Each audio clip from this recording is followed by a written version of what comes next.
of government. He requested that the statements he was about to make should be looked upon in the case of his death as his last will and testament. Hitler's main theme was the problem of living space, and he discussed various possible solutions, only to set them aside. He then said that the seizure of living space on the continent of Europe was therefore necessary, expressing himself to these words: "It is not a case of conquering people, but of conquering agriculturally useful space. It would also be more to the purpose to seek raw materials producing territory in Europe directly adjoining the Reich and not overseas, and this solution would have to be brought into effect for 1 or 2 generations.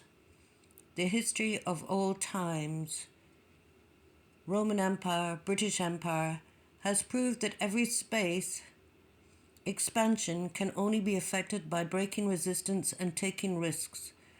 Even setbacks are unavoidable. Neither formerly nor today has space been found without an owner. The attacker always comes up against the proprietor." He concluded with this observation: "The question for Germany is where the greatest possible conquest could be made at the lowest cost." Nothing could indicate more plainly the aggressive intentions of Hitler, and the events which soon followed showed the reality of his purpose. It is impossible to accept the contention that Hitler did not actually mean war.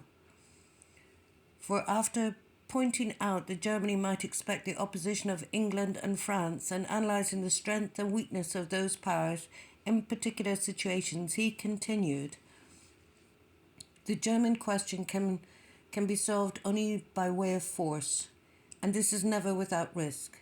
If we place the decision to apply force with the risk at the head of the following expositions, then we are left to reply to the question when and how.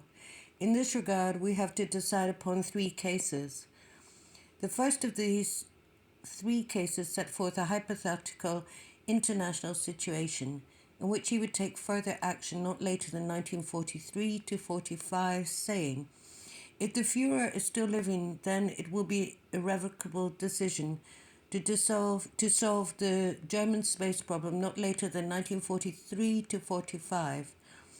The necessity for action before 1943 to 1945 will come under consideration in cases 2 and 3. The second and third case to which Hitler referred show the plain intention to seize Austria and Czechoslovakia. And in this connection, Hitler said, for the improvement of our military political position, it must be our first aim in every case of entanglement by war to conquer Czechoslovakia and Austria simultaneously in order to remove any threat from the flanks in case of a possible advance westwards. He further added, the annexation of the 2 states to Germany militarily and politically would constitute a considerable relief owing to shorter and better frontiers, the freeing of fighting personnel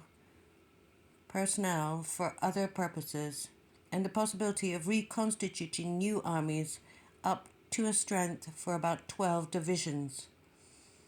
This decision to seize Austria and Czechoslovakia was discussed in some detail. The action was to be taken as soon as a favorable opportunity presented itself.